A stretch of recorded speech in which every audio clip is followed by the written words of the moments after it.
สวัสดีครับพี่น้อง FC ที่เคารพรักทุกท่านนะครับผมเอาสำหรับบ่ายนี้นะครับมาพบพ่อกันอีกแล้วนะครับเกี่ยวแก่กับแนวทางตำเล่าวสาวเยอรมันนะครับพี่น้อง FC ก็รู้สึกว่ารอคอยมากันมื้อนี้ใจจดใจจ่อนะครับพอให้5กับใจจดใจจ่อนะครับเกือบสิบ่ได้นะครับเราก็พยายามเพื่อกันว่าสั่นนะครับเอาคอยจะไปฟังจากปากว่าเกิดอะไรขึ้นทำไมถึงมาสายถึงขนาดนี้ว่าสั่นนะครับในส่วนนี้ก็ต้องขออภัยในเสียงนะครับเสียงอากาศหายพยายามฝากขอความพยายามจะเอาเซตแอดไลน์บ่มีนะครับเราบ่มีนะครับก็เลยได้แบบนี้นะครับเอาแต่ตัวเลขก็แล้วกันเนาะเสียงขาดหายเอาไปฟังจากปากสาวเยอรมันพร้อมๆกันเลยครับผมสวัสดีค่ะพ่อเฮงค่ะสวัสดีครับคอยส่งขอความหาเจ้าเบิ่งขอความได้บ่บ่จ้า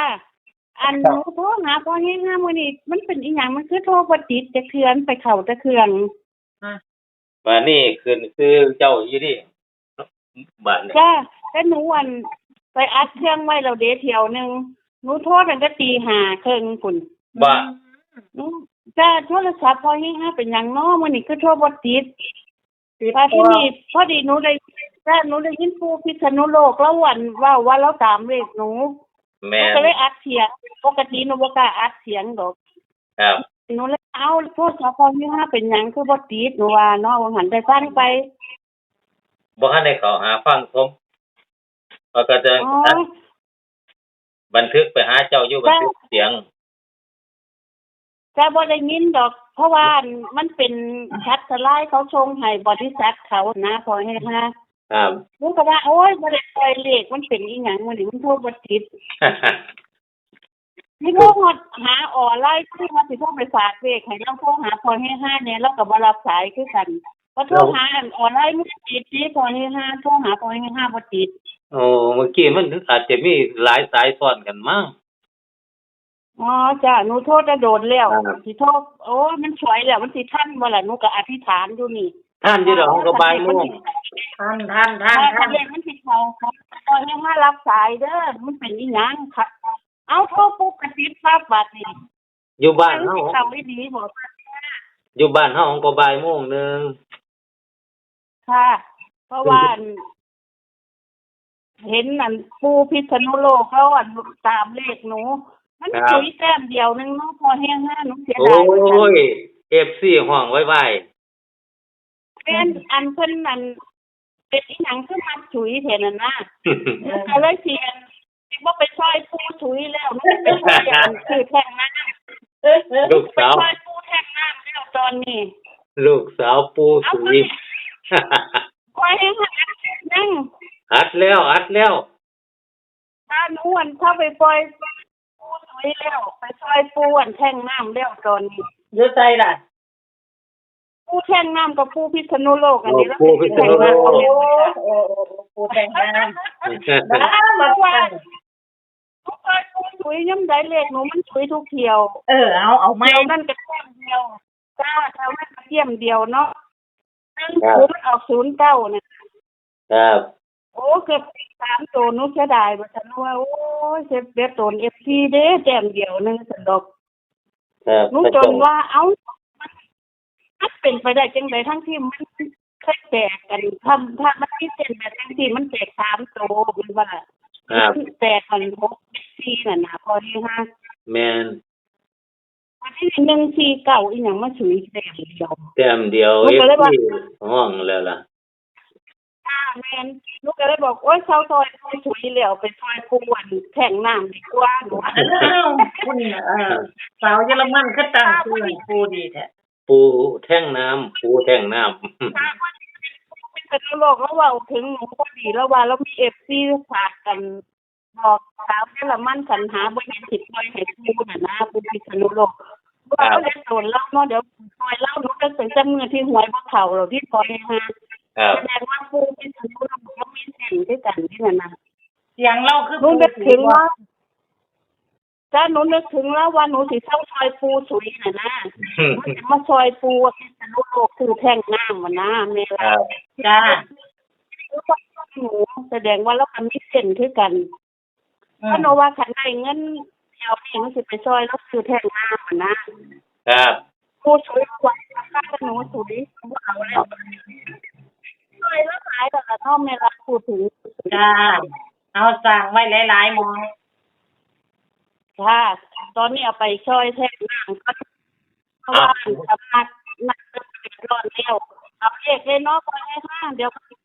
บ่มีสัญญาณอีก ครับ เดี๋ยวนี้กระส่งขาดแล้วเอาเว้าเลขเลยครับ สัญญาณคือกระตัดเนาะ เดี๋ยวเด้อ จ้า 46 3 ตัวมีบ่ครับนี่ เพื่อที่หนูบ่จับแล้ว3ตัวเอา2ตัวให้มันไว้ก่อนพอให้ห้ามันนี่ เอา46กันบ่ ค่ะ4647 46 47 47 54 54 14 14 0006 0006 ค่ะ เลขคุณเลข ตัวได้ก็ครับ มักเบิ้ล87ค่ะ 87 36 36 นี่สักนี่ค่ะ ค่ะ มีซ้ำนี่เด้อพี่น้อง มีซ้ำ ว่า นี่ เอาอกหัก3ตัวมันแป๊บเดียวเนาะ ครับ นี่รัฐเขาได้เงินแล้วจะได้ไปซอยปูพิษณุโลกซึ่งไปน้ ครับ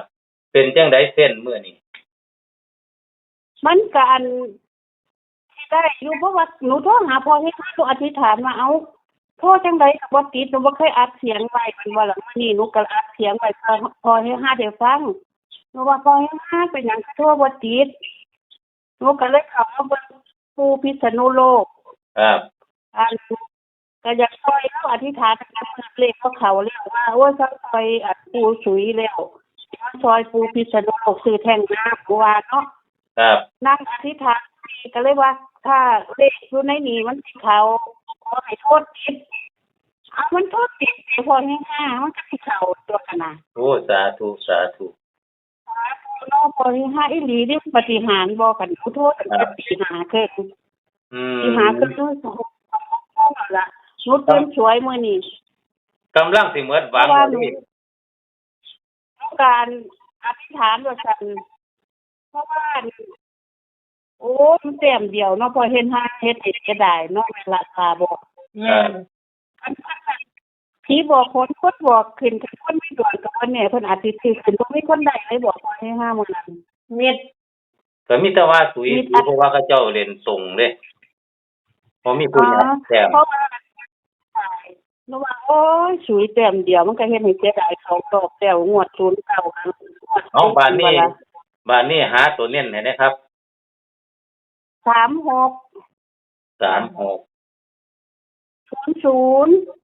00 46 46 อายุหนู54นี่เอาบ่เนาะมิดบ่เนาะ ดูอายุ54อธิษฐานแบบเป็นติดเลยเนาะพอให้เอาแล้วปกติ เอา54ก็แล้วกันเนาะ54นำเนาะ รู้เบิดวางเอาที่ตอนแรก โอ้ยตั้งแต่หมู่ผมก็หมดหวังคือกัน เพราะว่าหนูนั่งคิดแล้วว่าคันโทษเราปิดบ่ติดหนูสิโทรไปซอยสอบพสผลได้คิดไว้ เอฟซีโทรหลายสายแล้วดิท่าอันสาวเยอรมัน แม่รัดคิดเบิ่งหนูจนท้อจนว่าโอ้คันชั่วงวดนี้รอบนี้บ่ติดนะสิโทรหาพสตัวแต่ว่าอธิษฐานว่าคันเขาขอให้โทษติดโทษปุ๊บพอให้ห้ากันรับก็เลยว่าเอาเด็กมันก็ต้องกลับเป็นว่าบ่ได้ไปรบกวนพส นั่งท่าอยู่ได้นั่งเฝ้าโทรศัพท์อยู่เนาะ นั่งทายอยู่จนสวย รู้ว่าเขาแท้ล่ะแม่รัดพออธิษฐานจนปุ๊บก็ติดปั๊บไปพอล่ะถ้าคันว่าติดเข้าไปฝากกับพสติดไว้น่ะนะแล้วฝากเด็กไปให้5เดือนสาวเยอรมันมันโคตรติดเลยแสดงว่าได้เดือนละมื้อ คันเข้ามื้อนี้เนาะคุณสาวเยอรมันเนาะคันเข้ามื้อนี้นี่แท่งน้ำปูเนาะสร้างแท่งน้ำซอยปูแม่นบ่ค่ะ ถ้าสำเร็จแท้ปูนั่นน่ะได้แท้น้ำแท้มื้อนี้ จ้า เขาเฮ็ดเขาบนล่างไว้แห่งใดไว้แม่นล่ะ จ้า ครับ วันนี้00หนูกับว่าถิ่มงวดว่าหันพุทถิ่มเอา66เด้งวดนี้ที่ว่าเอา66พอครูบาตาผู้เทวดาเพิ่นปล่อยเดี๋ยวหนูเลยบ่อยากเอาของเพิ่นกันนะแม่นล่ะ จ้า มันของหนูนั่นน่ะที่พันกับเลข6นั่นน่ะ จ้า มาที่นี่พอดีหนูเห็นผู้คนเทวดาเนาะเพิ่นปล่อยแล้วหนูก็เลยบ่อยากปล่อยตามเพิ่นนะเป็นนัดบอกนี่หนูก็เลยบอกว่าให้เพิ่นได้ซักคันมันสิมาเบิดมันบ่ล่ะ จ้า ของเฮาก็เอาซ้ำนี่ล่ะแต่มันได้แค่เวลาเด้อหนูสิบ่ปากนะ โอ้สาธุสาธุเอาให้ได้มีบุญสร้างร่วมกันเนาะ ค่ะแม่นไปซอยป่วนซื้อแท่งน้ำพุ่นละหนูงวดนี้ จ้า เอาจังซี่ล่ะก็ให้เขาสมหวังเนาะปูแล้วก็สิฟังอยู่มั้งแล้วก็บอกว่าแล้วรอสาวเยอรมันอยู่แม่นบ่ล่ะ แม่นครับ ขนาดเจ้าของปล่อยเลขยังไปซื้อของสาวเยอรมันเนาะปูก็ได้ เพราะว่าหนูกันพอให้แมนอยู่พอให้ห้าแต้มเดียวเนาะ ครับ แล้วว่าน้องโทรหนูก็นั่งรอเบอร์โทรอยู่พอให้ห้าเรื่องเขียนของเราให้บอกเบอร์โทร ครับ ค่ะหนูนั่งรอเบอร์โทรครูพิษณุโลกกันนะเพื่อได้โทรคุยกันเล่า ครับ เราแท้ละไม่รัด จ้า คือเบิ้งหนูบ่เคยคิดสิโทรหาออนไลน์มื้อว่าโอ้ยออนไลน์มื้อเอ้ยเป็นหยังกันโทรหาพอให้ห้าบ่ติดว่าสิไปถามเล่านั่นล่ะ จ้า เอาแล้วกันไปจังได๋ที่หัวไล่มือก็ได้เงียบแท้คือทอดเล่าอยู่ ก็ไปยังได สองงวดนี่ล่ะบ่ได้ ติดต่อเราโทรหาเราก็ จะ บ่ เป็นจั รั ง บ ได๋นะครับ ติดบ่ แม่น บ่ก็ติดอยู่แต่ว่า ก็ เรา เล บ่ ย รับ ว่าหนูกระโทษติด3เที่ยแล้วบ่รับสายจักเที่ยเราก็เห็นเบอร์แปลกเนาะเราอาจสิบ่รับเป็นบ่ล่ะหนูคิด เบอร์พอย5เรายังบ่รับเนาะ อืม แล้วเป็นอีหยังล่ะคือ เอาก็เป็นอันว่า สรุปตัวเลขเนาะฟังเด้อผมสรุปตัวเลขให้สำหรับตำราวสาวเยอรมันงวดวันที่9เมษายน2568บ่ให้3ตัวมื้อนี้ให้2ตัวไปเลย46 47 54 14 00 06 87 36เน้นหนักไปที่46 54 00กับ36ถูกต้องบ่ครับ ถ้าถูกต้องแล้วค่ะเข้าบนล่างแบบนี้สิได้แท่งนั่ง ครับ เอา บนล่าง ครับ ไปเด้อ FC สิได้เงินเที่ยวสงกรานต์ขับบนล่างเลยมื้อนี้ ครับขอบคุณครับเสียงขาดแล้วครับผม บ่เอา3ตัวเอา2ตัวบนล่างก็พอขอบคุณเด้อแม่ลาพอเฮฮา ครับ เด็กมื้อนี้ ครับ จะโลก ขอบคุณครับ